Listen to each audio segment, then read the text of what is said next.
Hi everybody, this is Megan Garza with Megan Garza Wellness. I'm a nutritional therapy practitioner, health coach, and yoga instructor, and you're listening to the Restoring Balance podcast.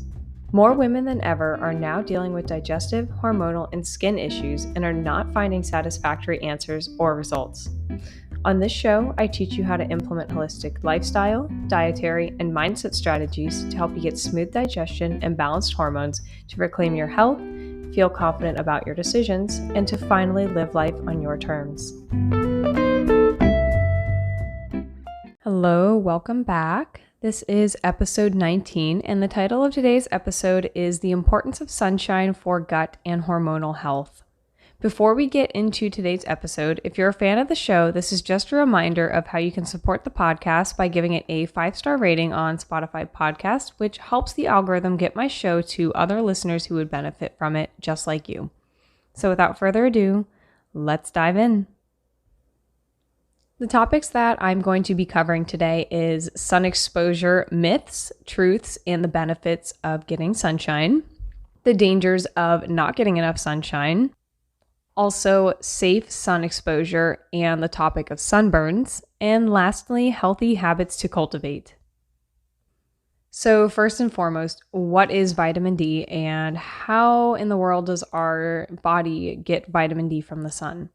So vitamin D is made from cholesterol in your skin when it's exposed to the sun. So when you're exposed to these UVB rays, your body then has the ability to manufacture vitamin D. Vitamin D is also present in very small amounts in certain foods. The highest one would be things like cod liver oil, but for the most part, the sun is going to be the biggest source of vitamin D. And unfortunately, the sun has gotten a lot of bad rap in the last several decades. There's a lot of myths, and we are going to dispel those myths here in just a moment. So the first myth would be that being in the sun is dangerous and that it's the only cause of skin aging and skin cancer. And the truth behind this is there are actually many other factors that are going to contribute to skin cancer and premature aging. So this could be anything from staying inside and being behind screens and being exposed to artificial lights. These can contribute to premature skin aging. Also, oxidative stress from your environment, from poor diet. These can cause a significant amount of aging in the skin because your body is going to rely on a good diet in order to maintain good skin health. And part of that is seed oils. So consuming an excess amount of polyunsaturated fats like canola oil, grapeseed oil, safflower oil, and so on is going to create oxidative stress in the body and ultimately lead to premature skin aging.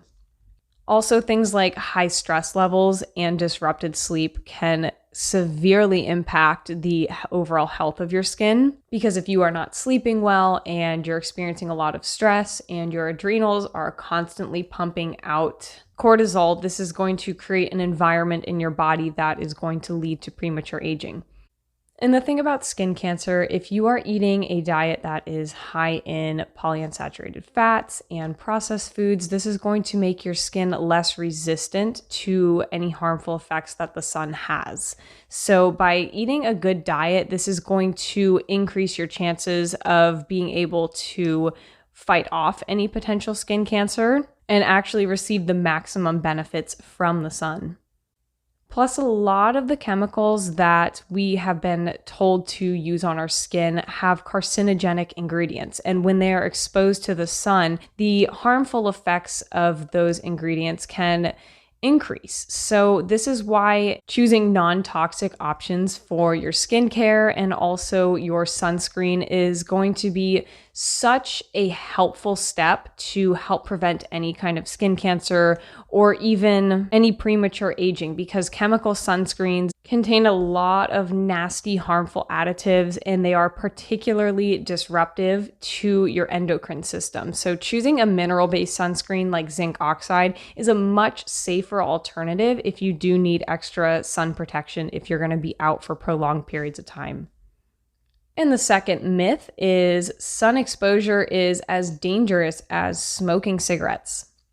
And the truth behind this is there is no real evidence to base this off of. This is really just a scare tactic that has been thrown around to keep people out of the sun, because if you are in the sun and you are actually getting the benefits from it, you are going to be significantly healthier. And by them telling us not to be in the sun, this creates a sicker society, and a sicker society means more money for them. So ultimately, by listening to this advice that it is as dangerous as smoking cigarettes and you should never be outside without any sunscreen, is really kind of just shooting yourself in the foot, because these people want us to be sick, and this is why the health advice that the mainstream media gives us is just so terrible. And realistically, when you think about it, there is absolutely no way that safe sun exposure is as dangerous as inhaling carcinogenic chemicals. So it just does not make any sense, and the math does not add up. And then the third myth would be that chemical sunscreens are the best. So I touched on this a moment ago about how oxybenzone and other chemical sunscreens can interfere with your testosterone production, and it mimics estrogen, and it will also disrupt the adrenals. But I really do want to just drive this point home that using these chemical sunscreens is going to lead to hormonal imbalance, and you're going to experience a lot more health problems by using these things day in, day out, especially if you are going to the beach frequently or going outside frequently. So really opting for a safer alternative like a mineral-based sunscreen. Badger is such a great brand. I really like their products. I think that they have done a great job with formulating their sunscreen in a way that you don't burn. The only issue that I have with their stuff is the fact that it is kind of like greasy and things will stick to you if you're going to the beach. So that is something to keep in mind. I'm definitely not sponsored by them, but this is just my honest review of what I think of Badger sunscreen. But they do have a very minimal ingredient list, but it is very effective. And then the last myth is that being in the sun will always lead to sunburn. So the truth behind this is that sunburn can be due to a variety of factors. This can be due to unsafe sun exposure. Maybe you have not built up your solar callus, or maybe you have a fatty acid deficiency, or you are dehydrated. So there's a lot of reasons why people get sunburnt, and it's not just because, oh, sun is bad, must stay out of sun, because that is not really the whole picture. That's just part of it. So really digging deeper and uncovering the truth is what we are going to do. But before we dig into the truth of sunshine, I just want to briefly touch on the benefits of sun exposure, so that way you can know exactly why it is so important to be getting regular sunshine for vitamin D. And also noting that the sunshine is more than just vitamin D as well. And what I mean by that, so first off, sun exposure is going to help with digestion in a multitude of ways. So vitamin D actually helps regulate calcium absorption, and it helps with the absorption of magnesium, phosphate, zinc, and iron. It's also going to influence the immune cell function, which helps with regulating inflammation in the gut, which makes vitamin D a protective sort of vitamin to help with the gastrointestinal function. And another really interesting thing that it does is that it increases the healthy bacteria in the gut. So this is going to lead to a more diverse microbiome. And just a word on this, if you are experiencing abnormal gut function, this can actually decrease vitamin D levels, which is why patients who have IBS or malabsorption or other gastrointestinal issues might need extra vitamin D exposure. Because if you are taking oral vitamin D supplements, then this is going to lead to a lack of vitamin D actually being utilized by your body, because you are not going to be absorbing it. So this is why getting out in the sun is so essential, because your skin is doing all of the work here. Vitamin D also helps your hormones, because it tells your body how much cortisol to make, and it also helps regulate your melatonin production. And the melatonin hormone is responsible for your sleep and wake cycles.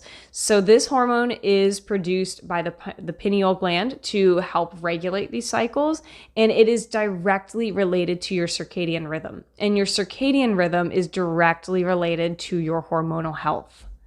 And vitamin D can also help with your liver health. So it can decrease liver inflammation, and this liver inflammation plays a role in non-alcoholic fatty liver disease. So if you want to stay on top of your liver health, which who doesn't, get some sunshine because it is going to make a huge difference in your overall liver health and your hormone health. And also if you're looking at things like your mood. So your serotonin is greatly affected by sunlight exposure. And this is because sunlight is going to result in the production of serotonin and beta endorphins. So ultimately, this is going to help with pain relief and relaxation and even mood enhancement. So this is why if you've been out at the beach all day, or if you've been out hiking in the sun, or even just relaxing in your backyard in the sunshine, you'll probably notice that your mood is significantly better than if you are just sitting inside all day behind a screen or just in a dark room in general without any sunshine. Sunshine also impacts the mitochondria and energy production, and this happens because sunlight is composed of red and near-infrared light, which structures the water in the mitochondria into a jelly-like substance that is going to boost energy production. So once again, if you've been outside for a significant amount of time and you've been out relaxing or whatever you're doing out in the sun, you'll probably notice that you have more energy than if you are just sitting in a dark room or even a room with a window, because you are not getting the vitamin D from the sun through a window. And also, since vitamin D is produced in the skin, it can decrease DNA damage and actually help with repairing DNA. Which is super cool because who does not want their own DNA to repair itself? I mean, this is something that we always hear about how we're being exposed to all these chemicals and substances that are constantly damaging our DNA. So take advantage of the sun because it has numerous benefits, and one of these is DNA repair, which is so freaking cool.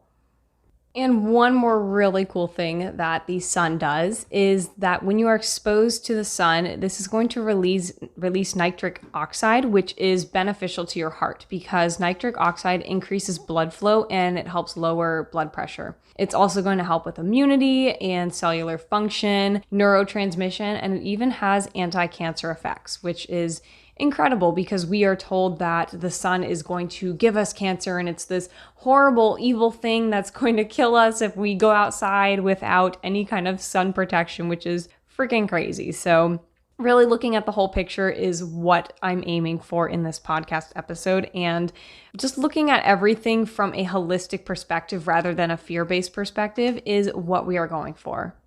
So we talked about the benefits. Now I'm going to talk on the dangers of lack of sunshine and lack of vitamin D. So some of the symptoms of this could include fatigue, depression, anxiety. Maybe you don't have much of an appetite.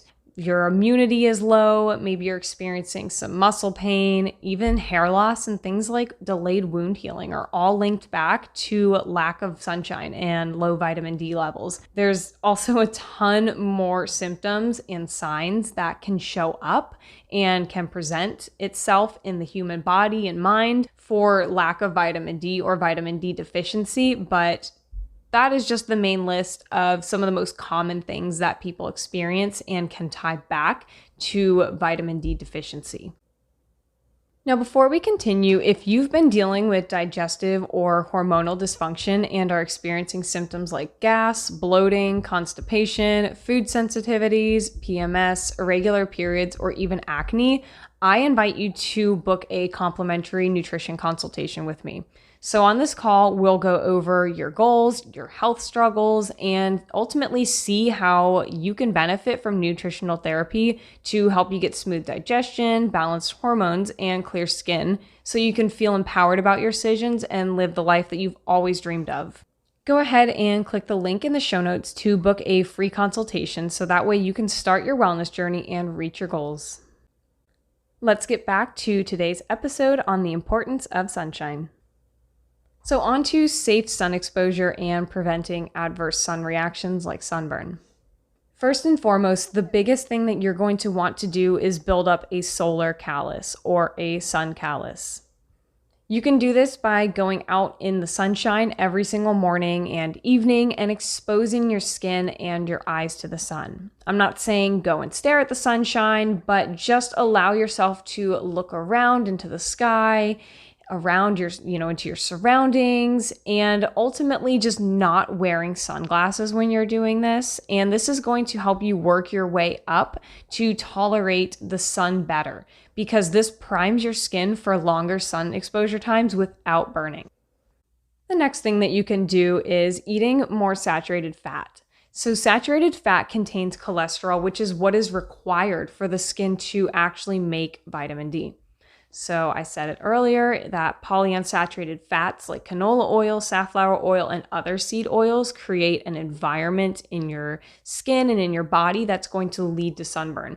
And essential fatty acids are going to be protective for your skin health and can minimize sunburn. So this is why people who have essential fatty acid deficiencies, they sunburn immediately. So getting your saturated fat in your diet is going to help your skin tremendously.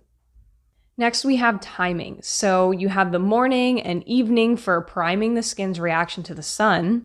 Then you have making sure that you are not spending too much time out in the sunshine. And this is all going to be dependent on your geographical location. So depending on where you live, you might need more or less, and it also depends on your skin tone. So lighter skin tones are going to need less sun time, whereas dark skin tones are going to need more because there's more melanin in the skin. So it's going to take longer for the skin to burn and also receive vitamin D. So if you're out at the beach in the middle of the day and the UV index is really high, you're probably not gonna want to just lay out there in your bikini and just let yourself fry. And eventually you will be able to kind of gauge how much sun that you are able to tolerate. Some people can only do 10 minutes at a time for an entire day, midday. Whereas other people are able to tolerate much longer times because they have built up their solar callus. Another really important factor that is so overlooked is hydration. And I'm talking about cellular hydration because this is going to reduce the risk of your skin drying out. So taking things like coconut water, aloe vera juice, and even raw milk or just milk in general, because there are so many minerals, and even bone broth. These are going to hydrate your body on a cellular level. So making sure that you get these drinks in is going to help your body and your skin stay hydrated. And lastly, we have sunglasses use. So this one is kind of controversial. There are some people that say this is all just BS. Some people say, yeah, this really does matter. And for me personally, I have found this to actually be a big contributing factor of whether or not I am getting a sunburn. So wearing sunglasses can potentially contribute to sunburn. And this is because sunlight is going to stimulate the pituitary gland through the optic nerve. And this is going to produce a hormone that triggers the melanocytes in our skin to make more melanin, which is what makes the skin tan. So when you get natural, unfiltered sunlight in the eye, this is going to equal more sunlight that actually reaches your optic nerve. And when less sunlight reaches your optic nerve, there is less of a warning that's being sent to your pituitary gland and less melanin is being made, which means that there is more of a chance of you getting sunburnt. So the whole basis of this argument is that if there's a filter over your eyes, it's going to tell your pituitary gland to make less melanin, which is going to expose you to the harmful effects of the radiation from the sun. So in order to build up your tolerance to the sun so that way you can actually start to reap the benefits of it, you're going to need to be cultivating healthy habits. And some of those healthy habits are building up your solar callus. So making sure that you're getting morning and evening sun and not wearing sunglasses so that way the benefits of the sunlight can reach your optic nerve. Next, you'd want to be getting at least 30 minutes of sun exposure daily. So maybe that's 10 minutes in the morning, 10 minutes in the evening, and 10 minutes in the middle of the day. Then you have not using your phone when you're waking up or right before bed, because that blue light is going to trigger your body to produce less melatonin during times when you're going to want more red light exposure. Then you have minimizing your sunglasses use. So obviously there are times when you are going to need sunglasses, like when you're driving a car and you're getting a lot of glare, or you say you're going snowboarding, or you're at the beach and there's a lot of reflection. So those are times when you are going to potentially need sunglasses just to protect your eyes and also just reduce the irritation, but also being mindful that potentially these sunglasses could be causing you to get sunburnt. So really just striking up that balance and just weighing the pros and cons of what you are trying to accomplish. Also eating healthy fats, so more saturated fats and a little bit of monounsaturated fats. So things like butter, beef tallow, and lard are excellent options for saturated fats, and avocado oil and olive oil are great monounsaturated sources. And on the topic of food and nourishment, you're going to want to stay hydrated. So again, not just drinking water from a reverse osmosis system. You want to make sure that you are getting minerals into your body, electrolytes, so you can do electrolyte powders or you can do mineral drops. Those are excellent options for water. And then also things like coconut water or aloe vera juice or milk or bone broth. These are going to hydrate your body on a cellular level.